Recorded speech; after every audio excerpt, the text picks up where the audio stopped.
আসসালামু আলাইকুম। Happy homeo হল থেকে ডাক্তার নীলুফা ইয়াসমিন। আজকে আমি খুব কমন একটি রোগ নিয়ে কথা বলবো, টনসিল।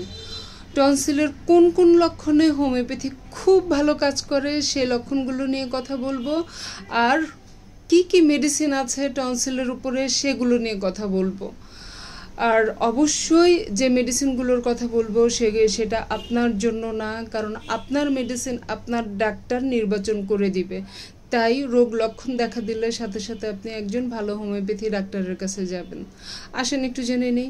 টনসিল যখন আপনার গলা ব্যথা হয়, হা করলে দেখতে পাবেন দুই পাশে লাল হয়ে আছে, বড় হয়ে গেছে, ফুলে গেছে, এরকম অবস্থা হলে সাথে সাথে হোমিওপ্যাথি ডাক্তারের কাছে যাবেন। অল্প কিছু ওষুধ খেলে তখন ঠিক হয়ে যাবে। কিন্তু এটি আস্তে আস্তে এটা পেলে পুষে বড় করলে দেখা যায় যে বড় হয়ে শক্ত হয়ে যায়, কিছু কিছু ক্ষেত্রে পেকে যায়, উপরে তাকালে বোঝা যায় যে সাদা সাদা পুঁজ দেখা যাচ্ছে।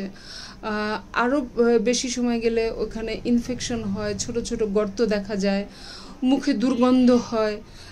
প্রত্যেকটা লক্ষণ ধরে ধরে আমাদের মেডিসিন এই জন্য খুব চমৎকারভাবে হোমিওপ্যাথিতে টনসিলের রোগীরা ভালো হয়ে যায়।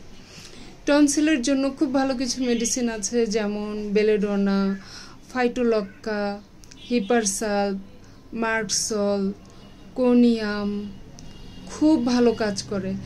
লক্ষণের উপরে আরও মেডিসিন রয়েছে। আপনাদের যখন রোগ লক্ষণ দেখা দিবে সাথে সাথে ডাক্তারের কাছে যাবেন, দেখবেন সুস্থ হয়ে যাবেন, অপারেশন ছাড়াই ঠিক হয়ে যাবেন।